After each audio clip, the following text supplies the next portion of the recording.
Hello, this is our security update, which we often look at issues concerning security in the continent. With me, Hamse Daabjeerin.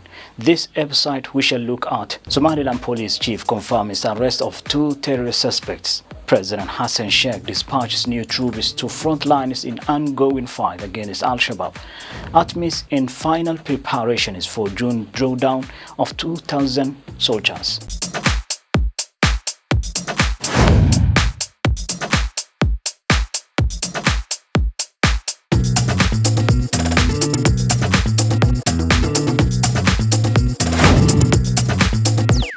Welcome to the program. The Somaliland Police Chief Mohammed Sagadi Dabagale has confirmed the arrest of 2 terrorist suspects who arrived in Somaliland. The police chief, however, refrained from disclosing the identity of the arrested individuals. The Somaliland Police Chief Mohammed Sagadi Dabagale has confirmed the arrest of 2 terrorist suspects who arrived in Somaliland. The police chief, however, refrained from disclosing the identity of the arrested individuals. According to Dabagale, the suspects were apprehended based on reports provided by vigilant citizens and commended the citizens who came forward and reported their suspicions to the police. The police chief emphasized the importance of citizen participation in maintaining a secure environment and encouraged the public to remain vigilant. Dabagale's announcement coincided with his call for the public to celebrate the forthcoming National Day, which holds great significance for the people of Somaliland. He urged citizens to partake in the festivities while remaining cautious and proactive in identifying any suspicious activities. Also, he highlighted the crucial role that the community plays in assisting law enforcement and advised individuals to promptly report any observed threats or potential dangers to the country. As the National Day approaches, security measures have been strengthened across the country. The police force has increased its presence and surveillance to ensure the safety of public gatherings and celebrations which are taking place on Thursday. A new project aims to reopen the official border crossings between Kenya, Somalia and Ethiopia, which have been partially or fully closed in recent years due to security issues.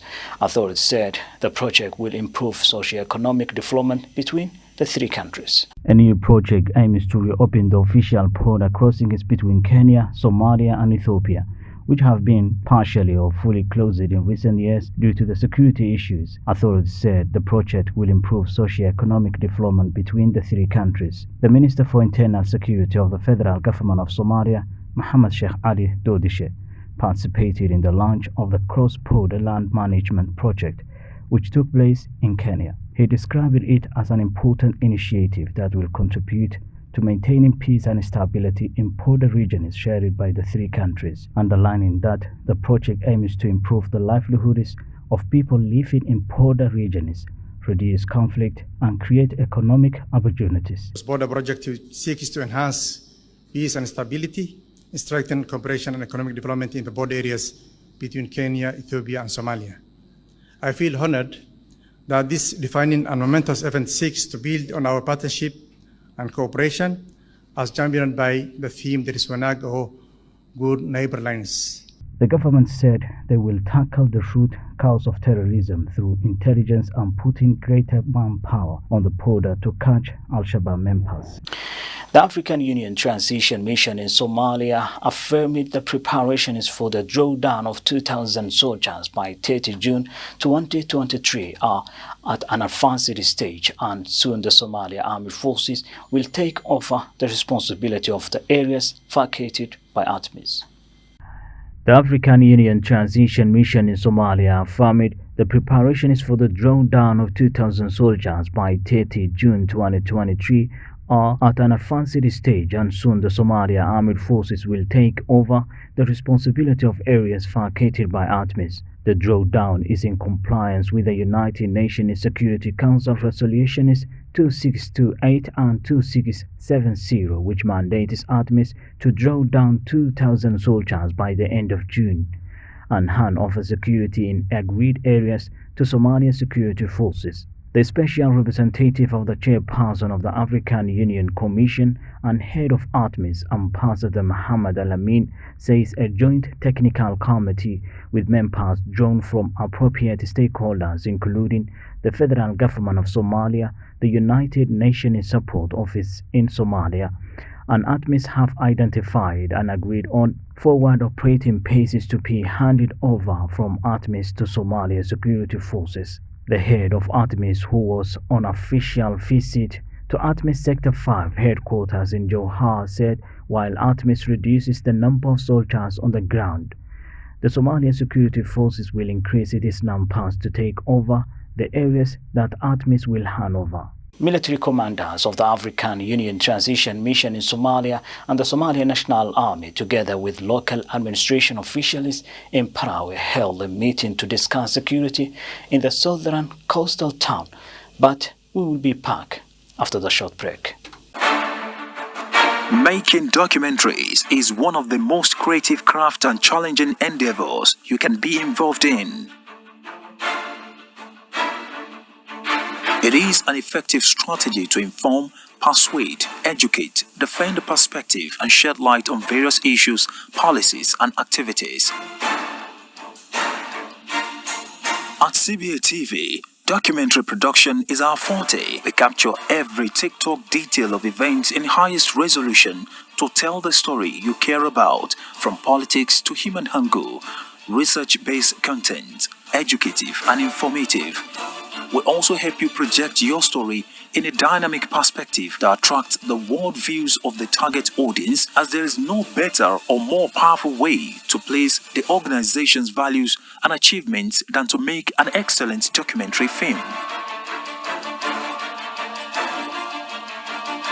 No doubt, our strength lies in these ventures, and we pride in many award-winning documentaries which have been earning accolades across Africa and beyond.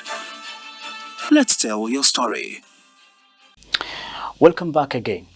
Military commanders of the African Union Transition Mission in Somalia and the Somali National Army, together with local administration officials in Parawe, held a meeting to discuss security in the southern coastal town.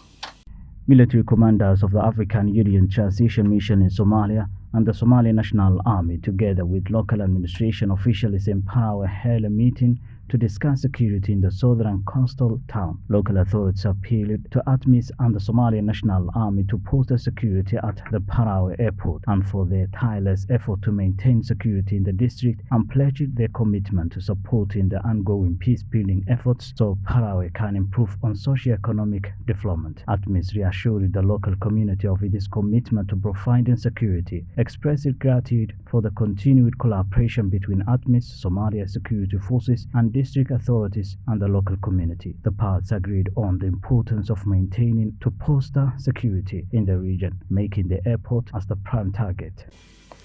The Somalia National Intelligence and Security Forces, together with international partners, killed 44 Al-Shabab fighters in an operation in the Ali Fut area of Kurtunwari district, according to Somalia's Ministry of Information. The Somalia National Intelligence and Security Forces, together with international partners, killed 44 Al-Shabab fighters in an operation in the Ali Fut area of Kurtunwari district, according to Somalia's Ministry of Information. Deputy Minister of Information Abdurrahman Yusuf Adala said that forces of the National Intelligence and Security Agency and international partners jointly carried out the operation against Al-Shabab. He added that the Somalia government is committed to eradicating Al-Shabaab's hideouts in Lower Shabelle and the rest of the country, as the government claimed victory over Al-Shabaab in the first phase of the Anti-al-Shabab war. The operation comes days before the government plans to launch the second phase of the total war on the group in the southwest and southern parts of the country. Ahmed Mair Makran, the Middle Shabelle governor and mayor of Johar city, addressed the youth of Johar, emphasizing the importance of their participation in combating the threats posed by Al-Shabaab. He expressed his belief that international terrorism does not exist within Somalia, attributing such claims to unidentified individuals seeking to undermine the country's stability. Ahmed Mayor Makran, the Middle Shabelle governor and mayor of Johar City, addressed the youth of Johar, emphasizing the importance of their participation in combating the threats posed by Al-Shabab. He expressed his belief that international terrorism doesn't exist within Somalia, attributing such claims to unidentified individuals seeking to undermine the country's stability. Governor Makran urged the population not to rely on relief aid from international organizations, including the United Nations, but rather to take initiative and rely on their own abilities. He emphasized the need for trust in Somalia and encouraged the citizens to work diligently to advance their nation. However, the federal government of Somalia claimed to have liberated strategic villages from Al-Shabab and killed thousands of fighters, wounded many more since President Hassan Sheikh declared the war against Al-Shabab a few months ago. The government also recently revealed its plan to launch the second phase of the Anti-al-Shabab war, expressing optimism to end with successful results. Muhammad Abd Ali, CBA TV. Police in Mogadishu's Darkele district have apprehended a woman on Sunday believed to have murdered her stepson.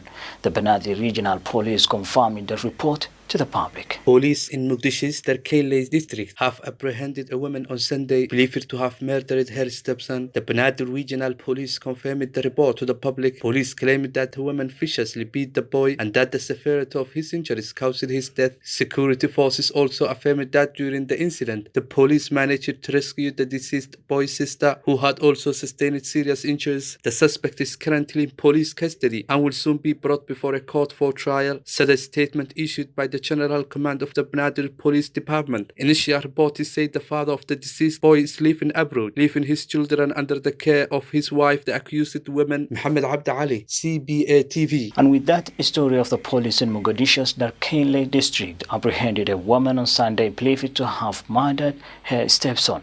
We'll wrap up our program for this time. Thank you very much for being with us. This is me, Hamse Daabjeerin.